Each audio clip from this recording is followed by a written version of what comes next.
On the coldest night of autumn, as the wind swept through the ancient streets of Salem and the windows trembled with the distant echoes of Halloween laughter, something much darker was unfolding inside the city's grandest mansion.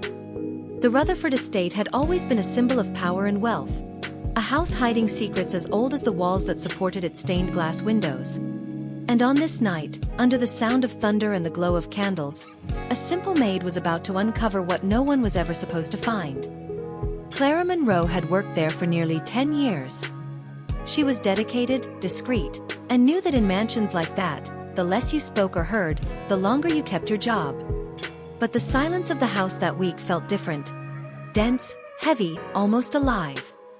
The millionaire Alexander Rutherford was preparing another of his extravagant parties, just like he did every Halloween, trying, or pretending, to forget the tragedy that had haunted him since 2005, the mysterious disappearance of his wife Eleanor. It was said that she vanished during one of those parties, exactly on the same date, and since then, Alexander had never been the same.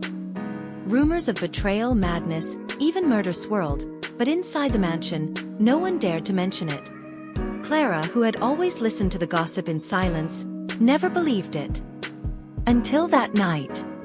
As she helped decorate the east hallway, Clara noticed something strange. An old, oval mirror, with a silver frame full of cracks, distorted the light of the candles.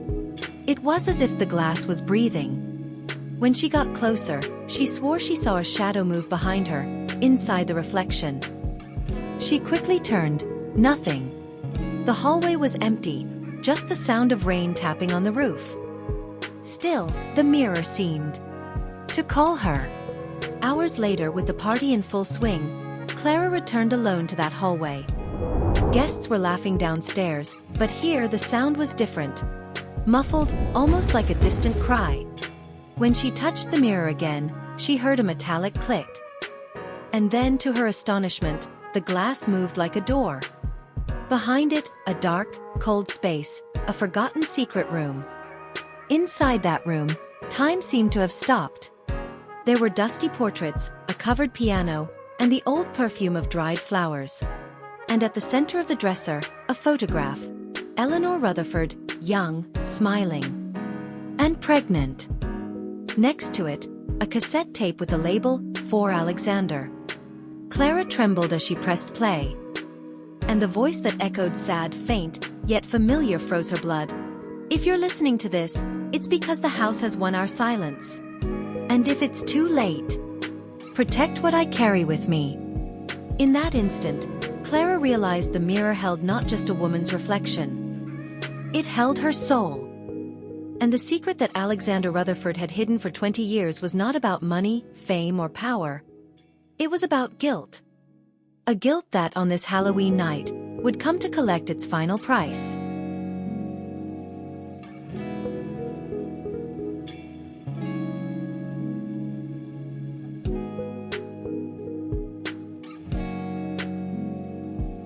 The Halloween night in Salem brought with it the biting cold of autumn and the scent of burning leaves. The Rutherford estate, imposing and isolated atop the hill, seemed even darker beneath the overcast sky. Inside the mansion, Clara Monroe worked tirelessly. It was the third charity event that millionaire Alexander Rutherford had organized since she was hired nearly a decade ago. The lit pumpkins marked the entrance, and the main hall was filled with musicians, waiters, and dried flowers, everything meticulously prepared. Alexander watched from afar, impassive, as though the celebration was just a ritual to ward off the silence that haunted those walls. While she tied ribbons to the candelabras, Clara noticed something peculiar in the east hallway, an area rarely used by the staff. An old, oval mirror with a tarnished silver frame reflected part of the staircase, but the reflection seemed wrong. The image trembled slightly, as if the glass was breathing. Curious, she approached and noticed her figure took a second to appear, as if the mirror was alive. She touched the cold surface and felt a slight shiver run up her arms. It was then that she heard slow footsteps behind her, but when she turned, the hallway was empty. Before she could investigate, Margaret Hayes' firm voice echoed behind her. "Clara, Mr. Rutherford doesn't like the staff lingering here. Head back to the hall." The stern housekeeper, holding a candelabrum, watched her with sharp eyes. Clara murmured an apology and stepped away, but the mirror stayed in her mind the rest of the night. The rest of the staff spoke of Salem's old legends and how the Rutherford mansion seemed different every Halloween Eve, but Clara pretended not to listen. Something about that reflection had awakened a strange feeling, a mix of fear and curiosity. Later, as the orchestra played in the hall and Alexander greeted important guests from Boston, Clara passed by the hallway again. The lights flickered twice, and a metallic sound echoed, as if something behind the mirror had moved. She approached again, touching the edges of the frame. The sound repeated, a faint click, as if an old lock was giving way. Clara recoiled, her heart racing, looking around. The hallway was empty, silent. A cold breeze passed by her, even though all the windows were shut. The feeling of being watched made her retreat, but before leaving, she swore she saw a shadow move inside the mirror, something that wasn't her reflection.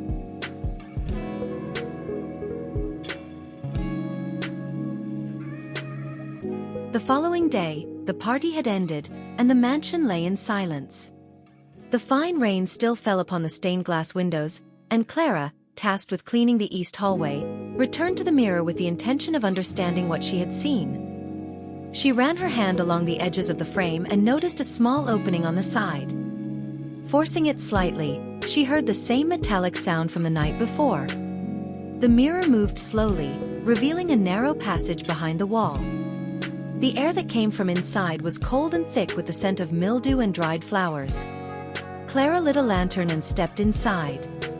The narrow corridor led to a hidden room, completely covered in dust. There were furniture draped with sheets, a grand piano, old portraits, and a vanity with objects delicately arranged. Everything seemed untouched for decades. In the center, a framed photograph caught her attention. A woman with a serene expression, brown hair, and a melancholic smile. Eleanor Rutherford, the millionaire's missing wife. Beside the frame, a small cassette tape rested on the table, labeled in handwriting, "For Alexander." Clara's heart raced. She looked around and found an old dusty recorder with rusted batteries. She swapped them for new ones and pressed play. The voice that came out of the device was soft but trembling. "If you're listening to this, Alexander, it's because the house has won our silence. I can't stay any longer." The tape hissed, but Clara managed to catch broken snippets. "Margaret knows what to do. Protect what I carry with me." The voice stopped for a moment, and the sound of a sob filled the room. Clara felt her body freeze. That recording sounded like a cry for help. She paused the tape and looked around again. Everything in that room felt like a secret memorial, an altar to the memory of a forgotten woman. While examining the drawers of the dresser, Clara found old letters and newspaper clippings dated from 2005. "Socialite mysteriously disappears on Halloween night," the headline read. Below it, a photo of Eleanor smiling, pregnant. Clara's hands trembled. The mansion's clock on the other side of the wall began to chime 10 o'clock, and a creak echoed behind her. The mirror, which served as the door, moved by itself, slowly closing. In the next instant, she heard Margaret's voice from the hallway. "Clara? Are you in there?" The sound of the doorknob trying to turn made Clara's heart race. She wasn't sure if she was about to be discovered, or if she was about to uncover something much bigger than she could handle.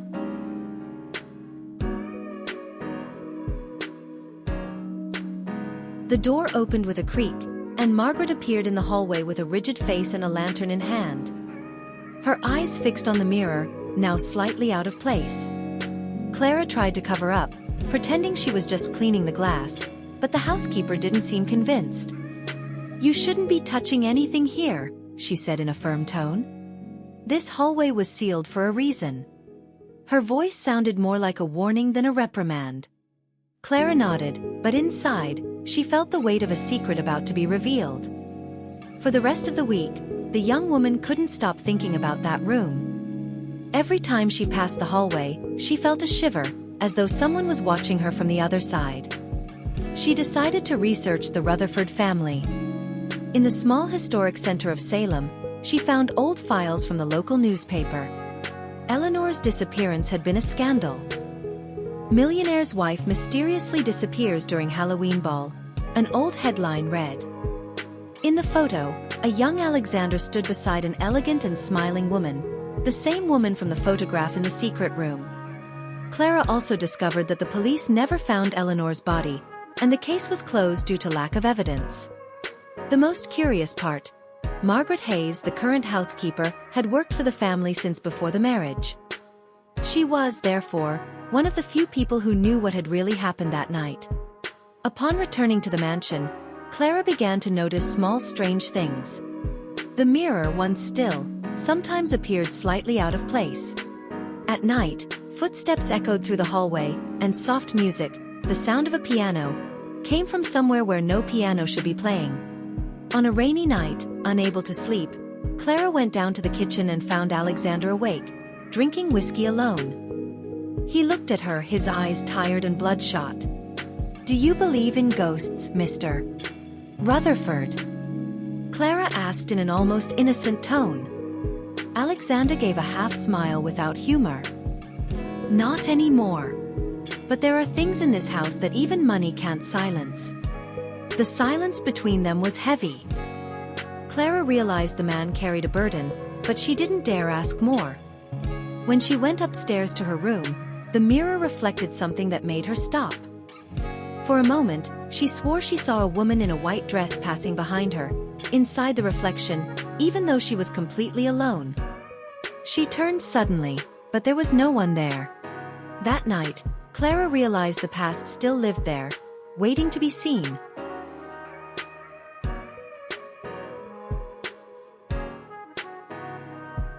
The following day, as the rain fell relentlessly, Clara waited for the moment when Margaret left for the market and Alexander locked himself in his office. She grabbed the lantern and returned to the east hallway. Moving the mirror more confidently this time, she entered the secret room again.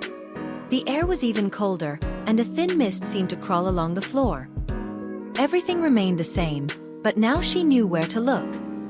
She rummaged through the drawers of the desk until she found, beneath a false bottom, a diary wrapped in cloth. It was Eleanor Rutherford's diary. The first pages were poetic descriptions of life in the mansion, the balls, and her love for Alexander. But as Clara flipped through, the tone shifted. The sentences became short, anxious, almost desperate. "He's changed. The man I love is no longer the same. Margaret says I need to be careful. There are nights when I wake up and feel that I'm not alone, even when he's sleeping." The last pages were even more disturbing. "If something happens to me, look for the mirror. The truth is there." Clara closed the diary, her hands trembling. Her head spun, and the sound of the rain seemed louder. As she tried to leave, she heard the creak of the door and when she looked back, saw Margaret standing at the secret entrance. The housekeeper's face was pale. "You shouldn't be here," she said in a low, almost pleading tone. Clara swallowed hard. "You knew she left all of this here, didn't you? You knew Eleanor was scared." Margaret took a deep breath, her eyes welling up with tears. "You don't understand, girl. I tried to protect her. This house has been cursed since the day Eleanor disappeared." Clara moved closer, trying to understand. "Protect her from whom, Margaret?" "From Mr. Rutherford." The old woman hesitated, and for a moment, she seemed torn between duty and guilt. "There are things you shouldn't repeat, Clara. Things that, if they come to light, will destroy what's left of this family." The tension between the two grew until a muffled sound echoed from the other side of the wall. 3 slow, spaced-out knocks, as if someone were trapped inside. Margaret paled and stepped back. "No, not again," she murmured. Before Clara could ask what it meant, the housekeeper forcefully closed the passage, locking her outside. Alone in the hallway, Clara leaned her forehead against the cold mirror and whispered, "What are you trying to show me, Eleanor?"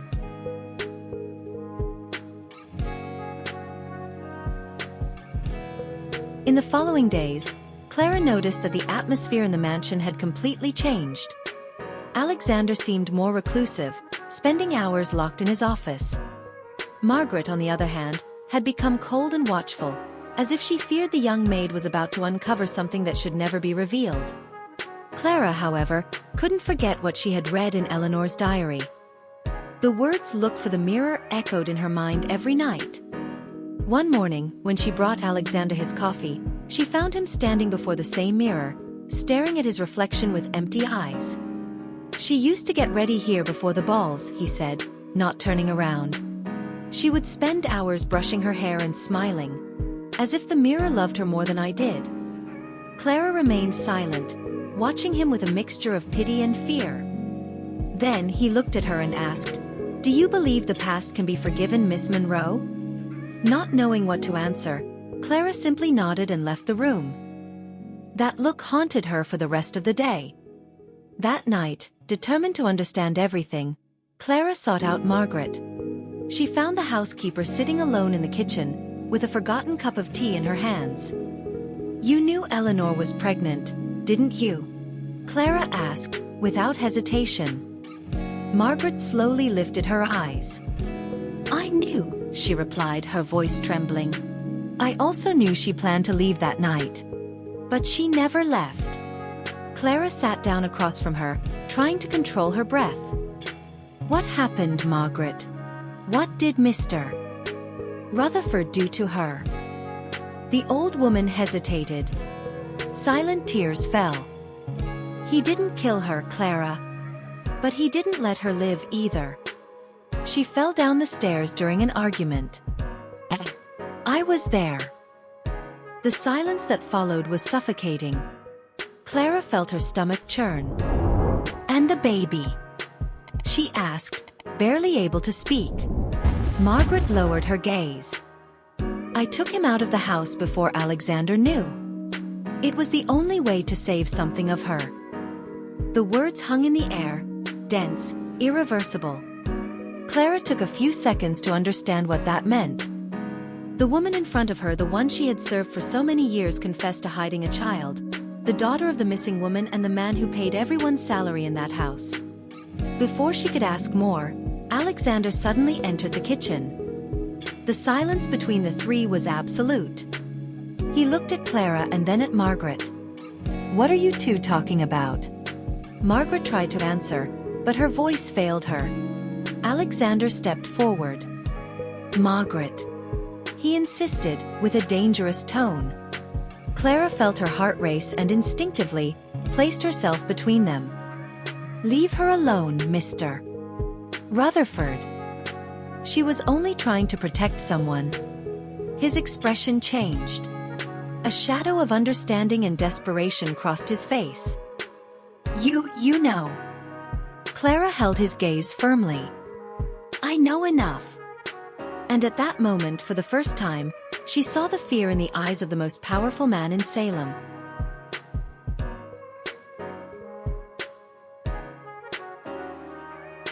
Halloween night arrived shrouded in thick fog.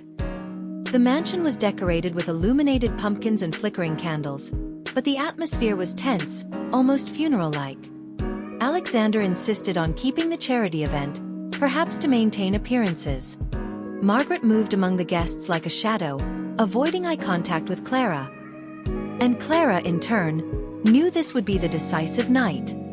The voices of Eleanor from the diary and the cassette tape echoed in her mind like a chorus demanding justice. During the event, Clara took advantage of a moment of distraction to return to the secret room. She carried the tape and the diary with her. She sat in front of the old piano and pressed play. Eleanor's voice came through clearly. "If you're listening to this, it's because I've already been lost.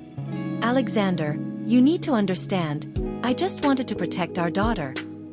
The tape paused for a moment, and Clara swallowed hard. The last words were a whisper. She was born with his eyes. And perhaps the same heart.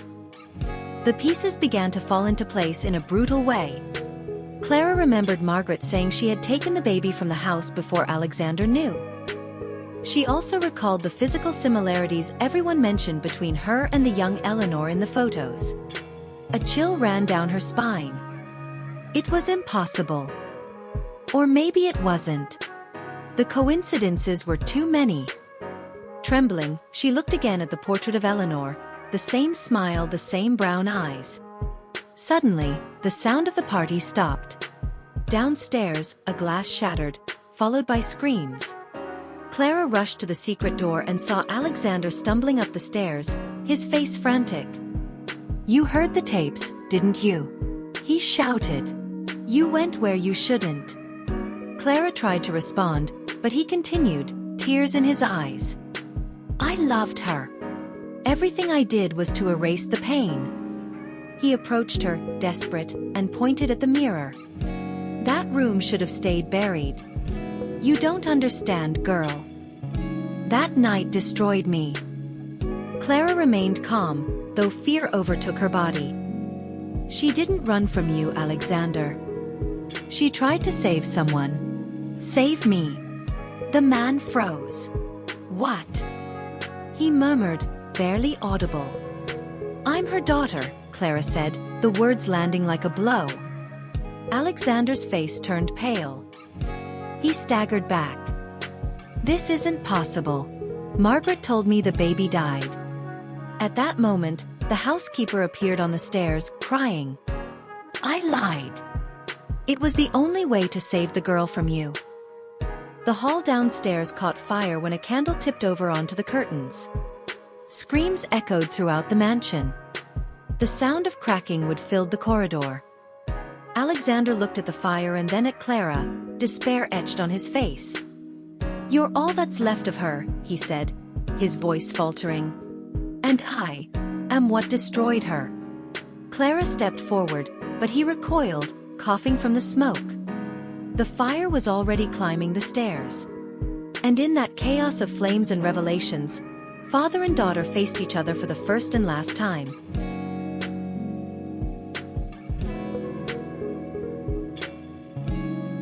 The flames spread quickly through the main hall, licking the curtains and the old rug. The heat was unbearable, and the smoke was already rising up the stairs. Guests were running desperately for the exit, while the band abandoned their instruments and crystal chandeliers exploded from the heat. In the midst of the chaos, Clara tried to find Margaret, but the sound of the flames swallowed any voice. When she looked to the top of the stairs, she saw Alexander standing in front of the mirror, motionless, as if hypnotized. "Mr. Rutherford, we need to get out," Clara shouted, trying to reach him. He didn't respond. His eyes were fixed on his reflection, and tears ran down his soot-covered face. "She's here," he murmured. "She's always been." The mirror reflected the flames, and for a moment, Clara saw something different. The figure of a woman in a white dress, watching Alexander from the other side.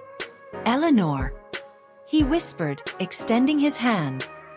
A loud crack interrupted the moment. The ceiling began to collapse. Clara ran and grabbed him by the arm, trying to pull him away. "She's gone, Alexander. But I'm here." He turned, his gaze lost between guilt and relief. You're the forgiveness I never asked for." Before she could respond, a beam fell near them, sending sparks flying everywhere. Clara shoved him away and felt her shoulder burn as a flaming shard hit her. "Even injured," she insisted. "Let's go. I won't let you die here." The two ran through the smoke-filled corridors. Alexander was coughing violently, stumbling over debris, until the floor partially gave way beneath his feet. Clara helped him up, but he was too weak. "Go, Clara," he rasped. "Get out of the house." She shook her head, tears and ashes streaming down her face. "I won't let you die like her. None of you deserve another end inside these walls." With effort, she dragged him to the main hallway, where the doors were almost blocked by the fire. Margaret appeared, coughing and limping, trying to reach them. "Quickly!" she shouted, pushing a table that blocked the way. When the three of them finally made it through the door, the ceiling of the hall collapsed behind them with a deafening crash. Alexander fell to his knees on the lawn, staring at the burning mansion. "She's free now," he murmured. Clara hugged him, while Margaret, exhausted, cried silently. Minutes later, the sound of sirens echoed in the distance. But Alexander Rutherford no longer breathed. He died there before the house that destroyed him, and in a way forgave him.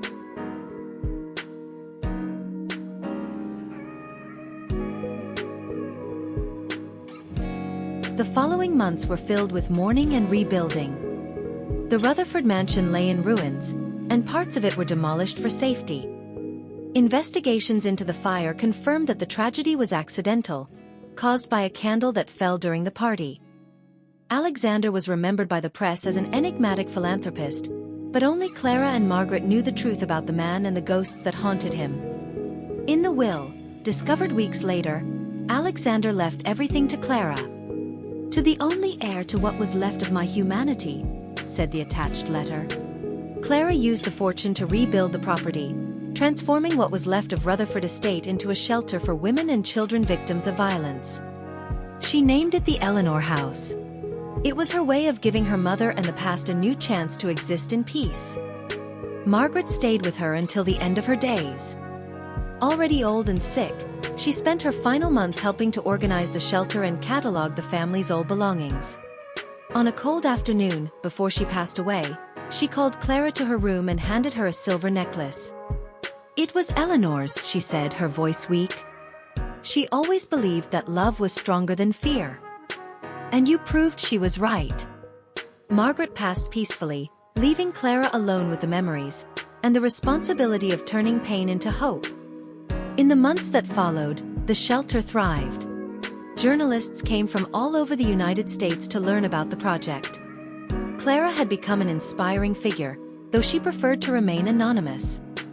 When asked about Alexander Rutherford, she would simply say, "He was a man who learned too late the value of forgiveness." Deep down, she knew that the millionaire had died trying to free the soul of the woman he loved, and the daughter he never knew he had. On a rainy October night, as she closed the gates of the shelter, Clara looked toward the ruins of the old East Wing, where the mirror hallway once stood. For a moment, she thought she heard the distant sound of a piano. The same music that had played on the night of the fire. She smiled sadly. "Good night, Mother," she whispered before turning off the lights.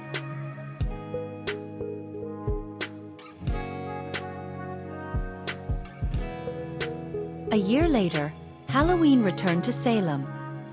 Children in costumes ran through the streets with bags of candy, and the cold wind carried the scent of pumpkins and burning firewood. At the Eleanor house, the mood was light. The women decorated the hall, and the laughter of the children filled the air with life. Clara, now with a serene expression and mature confidence, watched everything from one of the mansion's restored balconies. Inside the shelter, in the main room, there was an old mirror, the same one she had rescued from the ruins and restored. This time, it was hung as a symbol of renewal, no longer a keeper of secrets. At midnight, Clara stood alone before it, holding her mother's necklace. "Nothing needs to be hidden anymore," she whispered. The reflection showed her stronger, more alive. But then, for a brief moment, something changed. The reflection behind her lit up with a soft, golden light. And there she was, Eleanor, smiling tenderly, her white dress flowing like mist. Clara wasn't frightened. On the contrary, tears slowly ran down her face. "Thank you," she whispered, "for never abandoning me." Eleanor's figure nodded slightly and gradually disappeared into the light of the mirror, taking with it the last remnants of the past. Clara turned off the lights and faced the hall. The house, now full of life, no longer seemed haunted. The walls that had once held pain now embraced laughter, stories, and new beginnings. Outside, the wind blew gently, and for a moment, she thought she heard a piano melody echoing in the distance, a song of love and farewell. That Halloween night, as the last candles flickered out, Clara Monroe finally understood the true meaning of the mirror.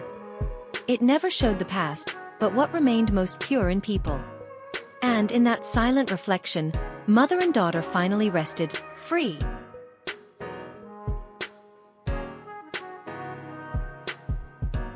And so, after 20 years, the truth finally came out of the mirror.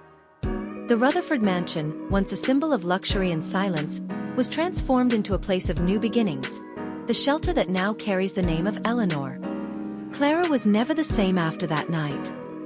She lost an employer, but found a mother. And the reflection that once showed pain, now showed peace. But there's something that has never left the minds of those who know this story. The mirror is still there. Restored. And they say that every Halloween when the clock strikes midnight, it's still possible to hear a piano melody echoing through the halls of the house. As if Eleanor returns just to remind us that love is stronger than any secret. If you've made it this far, it's because you love stories that touch, give you chills, and make your heart beat faster.